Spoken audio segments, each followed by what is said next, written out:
Let's get straight into today's video where we're making some DIY home decor on a budget as always. Let's get started. I had quite a few painter stick and painter stick scraps in my stash. These were actually given to me by my mom as she was decluttering, and I thought we might as well make something out of these. Painter sticks are fairly inexpensive to get your hands on, but if you don't have them, you can also pick up these pieces from Dollar Tree and do something similar. I thought it'd be fun to make like a wooden crate, a wooden box for a base for like decorating. And so that is what we are going to do. So to start off, I'm going to need to cut these. I wanted to show you that even if you don't have fancy tools, power tools, some tools are required here, but I have this little miter saw box. It is not expensive. If I remember, I'll try to link it for you. If I forget and you need it, let me know down in the comments. This is really handy. I can use it in the house, and the saw stays in this little slot here, and so my fingers aren't going to get cut. So I just cut those down, and then I'm sanding them. And some of this would be easier with power tools, but some of us don't know how to use them or don't have them. So I am going to cut them down. I cut down some long pieces and some short pieces, and you're going to just do this to whatever length and size you're looking for. And then I'm also sanding down a little bit of the writing that's on here. I wasn't sure at this point if I was going to paint, stain, how this was going to work, but here we are. Then I'm taking some Gorilla Household Glue. This glue works great. I'm using this for a couple reasons. One, I did not want to use hot glue because it really does create gaps, and I didn't want gaps. And so that's why I didn't use that. So this took a little bit longer because I needed to let that glue set. And also this glue dries clear, but any glue that you have that, says is good for wood, I would say is good. So I am just going to attach all of my pieces together, wiping off any excess glue. This glue does not get in the way if I need to paint it. So as why I like it. I also wanted to show you here. So I did not have clamps that would fit these. And so one side of the boards were sticking out further than others. And so I went back and added more glue and wrapped it really tight with twine.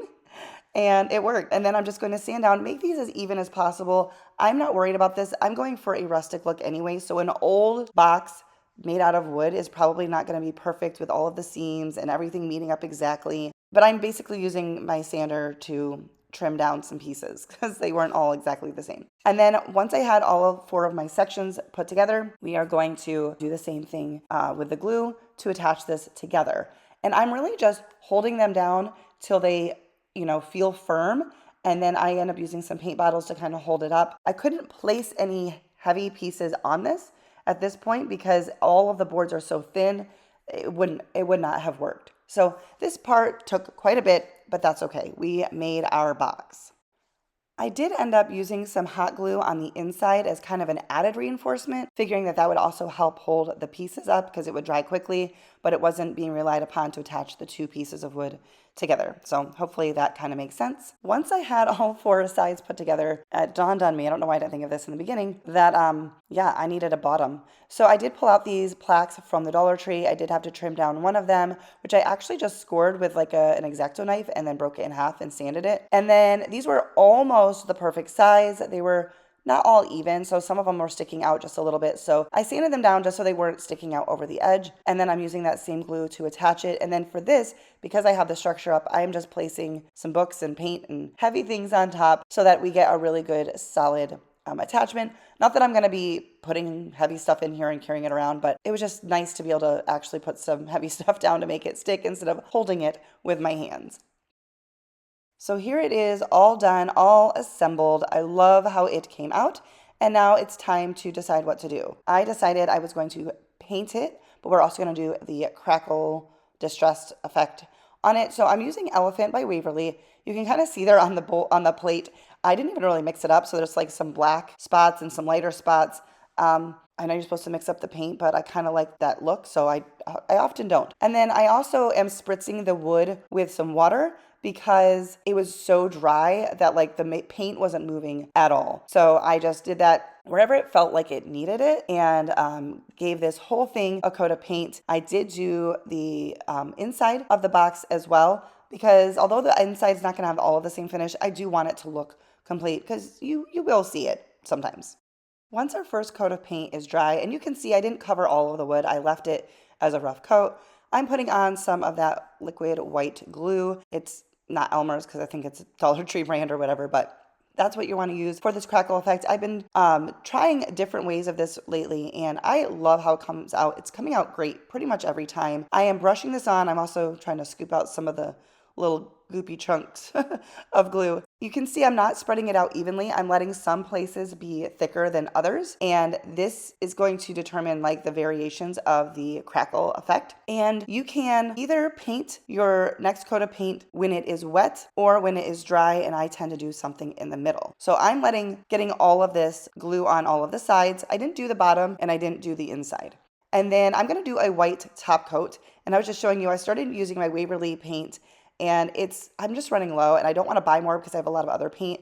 So I have some chalk paint from Dollar General, and I will say the white chalk paint is not as good as the black chalk paint, but for this, because I didn't need a full coverage, it worked great. So you can see I did dry partially the glue. So I would just say if the glue is wet, you want to be careful to not go over the glue too many times. This is why I'm doing shorter strokes. You want lots of paint, and you don't want to have to go back over it too many times, because when the glue is still wet, it will pull up the glue and kind of get like gummy and tacky. So I'm just doing that as best I can.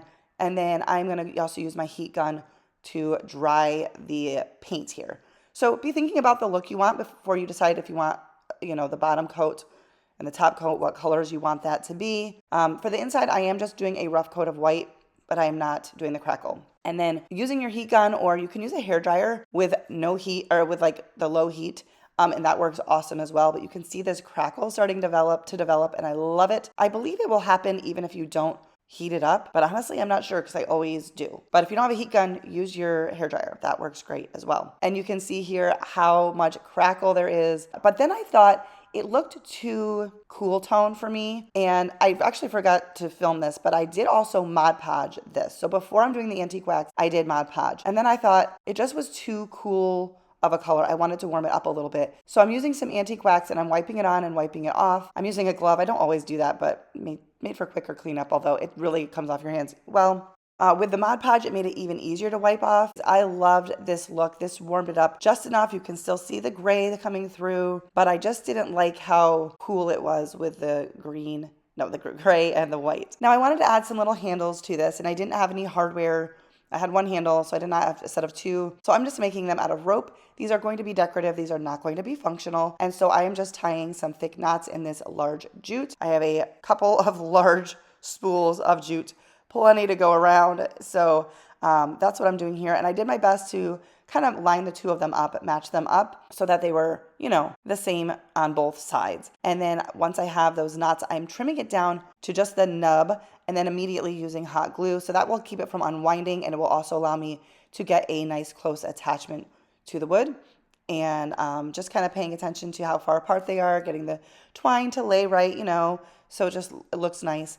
And that is all I'm doing for this. I will show you as we move along in this video how I'm going to style this. But for now, that is it for this box. Look at that. I love that distressed look. Of course, if you're not into that, spackle any, openings and paint it a solid color. But I was going for the old rustic look. Let me know what you guys think down below.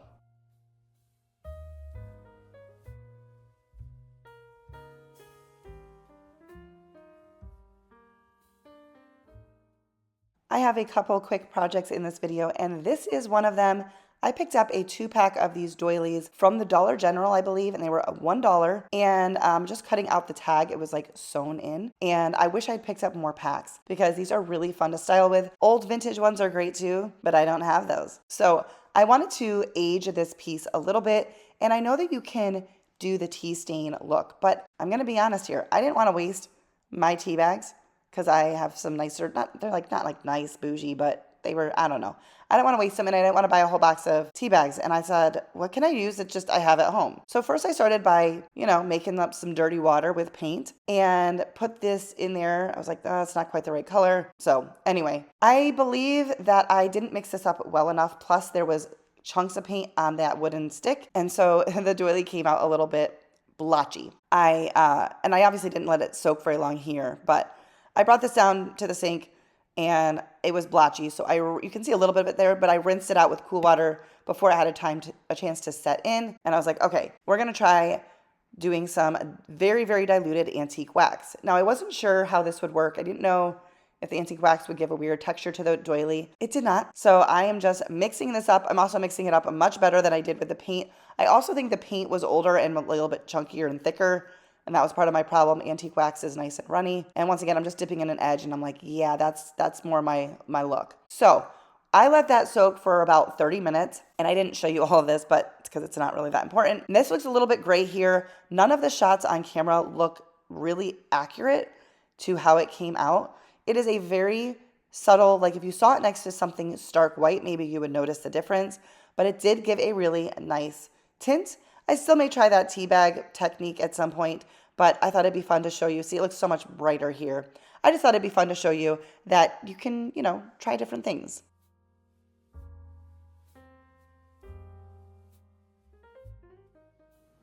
I just wanted to hop in real quick into this video to thank Katerk, I think that's how you say it, for sending me a hot glue gun to try. They asked if I wanted to give it a shot, and I said, why not? So I'm going to share that with you really quick. I do use that quite a bit in this video. It is a mini glue gun, and it is a cordless glue gun, although it does say that you can use it while it is charging as well. I'm going to give you some highlights. I did say, though, that I would only share this product if I could give my honest review. The mini glue gun is nice, simple, small. I do think that the cordless is really nice to not have that cord kind of in the way. Also, if you just wanted to take it out somewhere to do a project really quick, like out to your garage or whatever, you just wanted to do something quickly, I think that is super helpful. It does go for about an hour on a single charge, which is great. And from what I've been able to tell, it doesn't take too long to get a full charge. So that is good. One thing I did not like, but this is kind of typical for a lot of products these days, is they send you a charging cord, but you need one of those charging blocks as well. It's not a complete cord, it doesn't plug into the wall. So I'm kind of having to shuffle around the charging block in order to charge it. Also, it's a pretty short cord, a little more than 1 foot long, maybe 1.5 feet. And so if I do want to use it while it's charging, that's kind of difficult to do. I also will say that I believe it dripped quite a bit.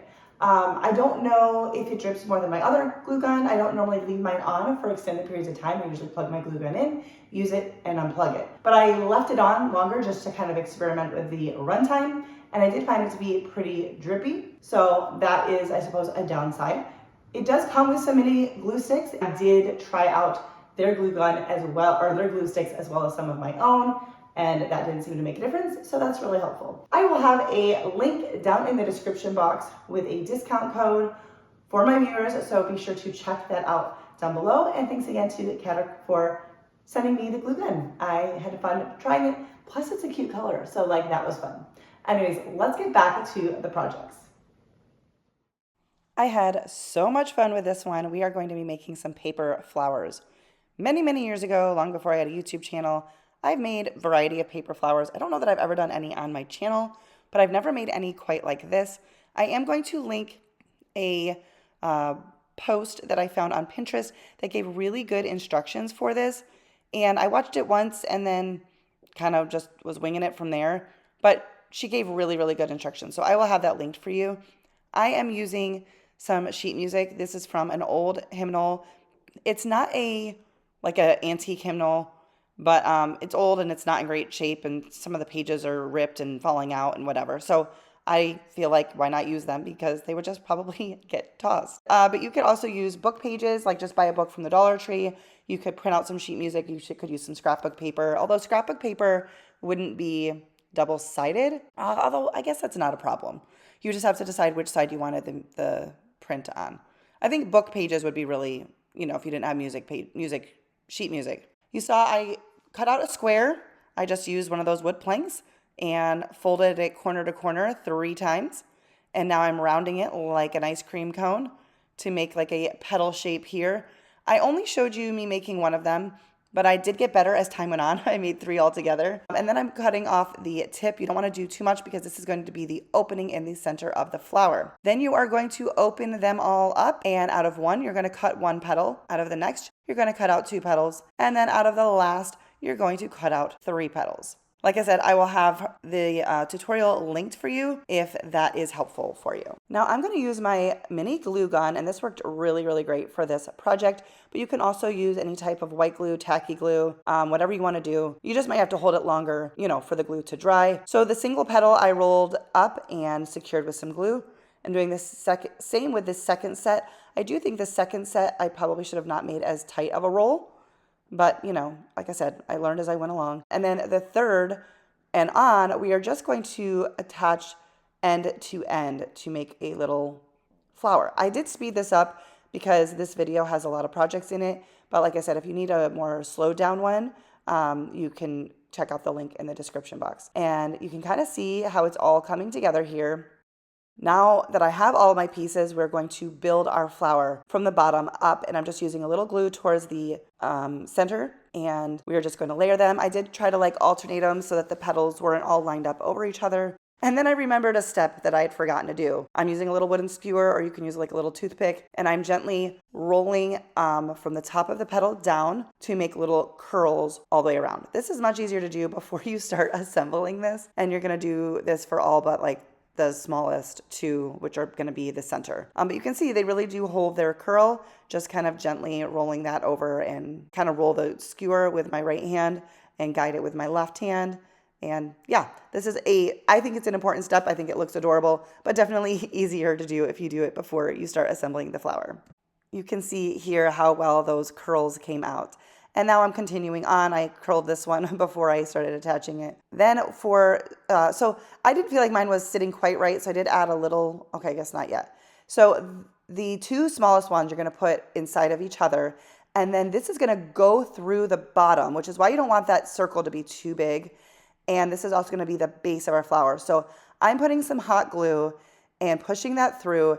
And then I wanted it to be a little bit more secure. So I end up just adding a little bit of glue here and pressing it together using some finger protectors.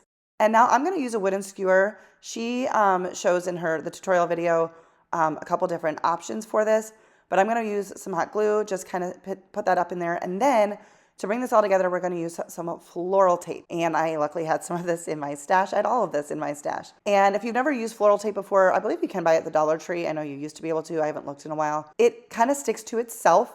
You pull on it a little bit, and that slight stretch is like activates the sticky more.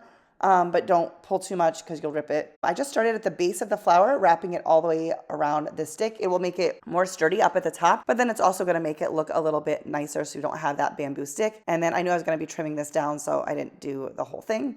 And I used some doggy nail clippers from the Dollar Tree to trim this off. I did make 3 of these all together. And look though at that. Oh my goodness. I thought these were so adorable. I was thrilled with this project. Look at how gorgeous those came out. I could just make a ton of these. Like I definitely want to do more of these. Let me know what you guys think about this. And is this something that you think you'll give a try?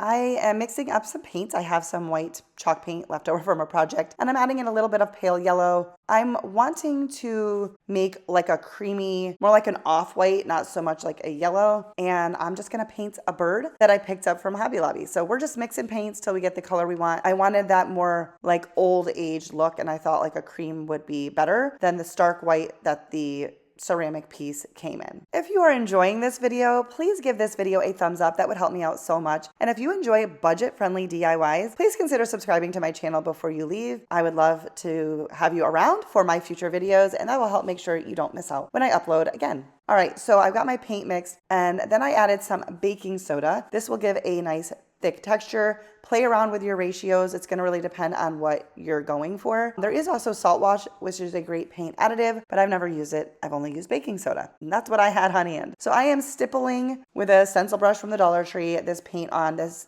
bird that I picked up from Hobby Lobby. It was, I don't know, $1 and some change. It was on sale, and it's like in their spring shop line, so which I think is like 40% off right now. So I just thought this would be a cute little figurine, but I didn't want that stark white. It's meant to be painted, so it's like a chalky, not ceramic. I don't know what the material is, but we're painting it. And I'm just stippling this on. That will also give texture in addition to baking soda and getting into all of those details. That's all I'm doing for this one. I'm going to use my heat gun to dry it so that I can hold it from a different angle and paint the rest of it. And this is, you know, if you have an old figurine or a thrifted figurine, something you don't like how it looks, just paint it, guys, just paint it. I thought this was really cute. It almost looks like it might be cement or I don't know. I like it. Let me know what you guys think of this.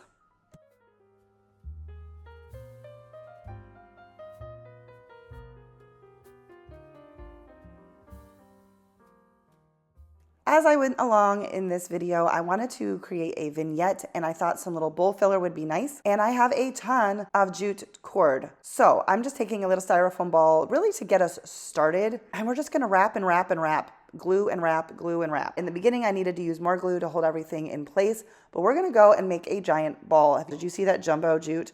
I picked that up on clearance from, I picked that up at a thrift store, brand new, unopened from Hobby Lobby. My words are hard today. And then my mom was decluttering and she gave me one pretty much the same size. So I have a ton of this.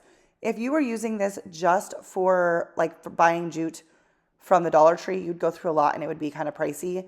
But if this is something you use a lot, have in your stash, or it might be worth buying when on sale at Hobby Lobby. I've done that with like the moss from Hobby Lobby. It's just worth it for me to buy the bigger bag. When you do it like that, it's really cheap. So I have a ton of this and I'm just gonna roll and glue and roll and glue and just make a big old ball because they sell these. They sell jute balls, they sell bowl filler.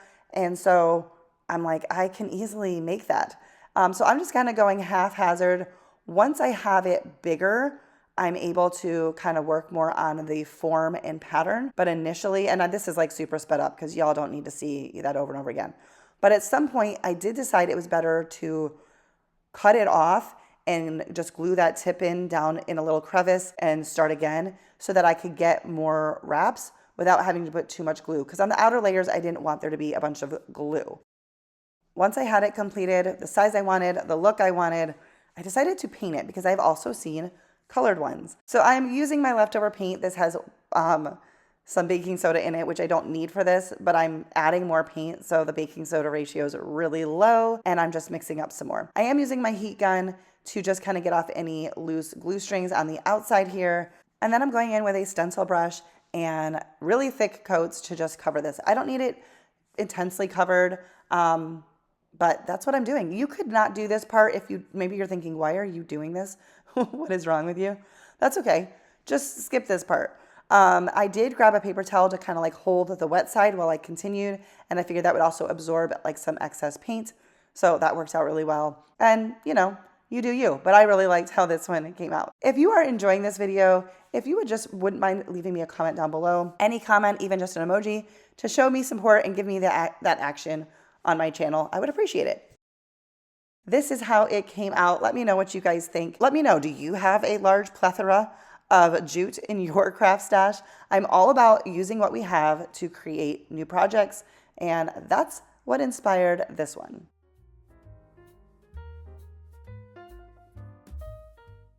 This last project, I didn't give it enough days to come out as I would have liked, but it did come out good. So I have a tin can and I am sanding it to scratch up the surface to help this process along. We are going to try to make it rusty. I also have a key that has been previously painted. So I'm sanding off some of the paint and also roughing that up. So I don't know.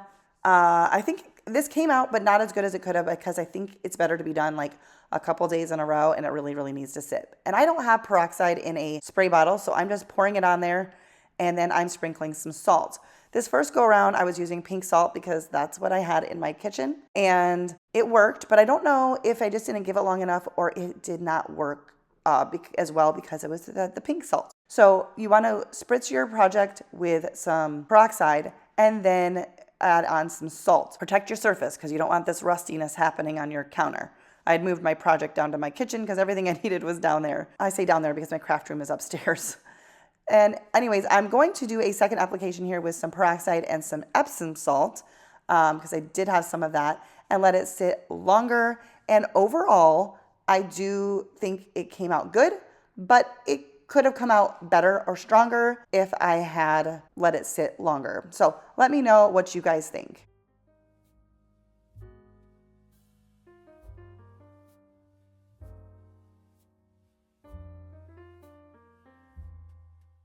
I wanted to show you how I built up this vignette using items that we made in today's video along with a few other pieces. I took the box and I just draped the doily over the end, over the corner. I stuck in a candlestick holder, obviously with a candle that I'd already done a long time ago, just has some sheet music wrapped around it, and a book that is wrapped with brown craft paper. I do that a lot just in my decor. And I did add a little riser to raise my can up a little bit, and I'm just trimming down these flowers. I knew I was going to have to trim them, but I needed to kind of see how I was styling it and trim them down to, you know, just make them look right and arrange them. I really, really love these flowers. I hope you guys enjoy them as well. And I just wanted to show you guys how you can make this a vintage inspired type of vignette in your decor with just things that you may already have around the house, and just changing things up a little bit. And anyways, I had fun with this. I balanced the little bird. It actually set pretty well. On the corner, I put some risers to hold up the little bowl filler because otherwise it would have fallen down in there. And then some greenery scraps tucked in different places. I had so much fun with this video. I hope that you enjoyed it. Let me know what you guys think of these, and do you think you might try doing something similar? Well, that is going to do it for today's video. If you liked this video, please give it a like, a thumbs up, you know, that like button down below. And if you made it to the end of the video, please leave me a heart emoji to let me know that you did. And of course, if you are not already subscribed, please make sure you do so before you exit out of this video so that you don't miss out on my future videos. Thank you guys so much for watching. Be sure to check my description box for some of those links I mentioned, and I'll see you in my next video. Bye, guys.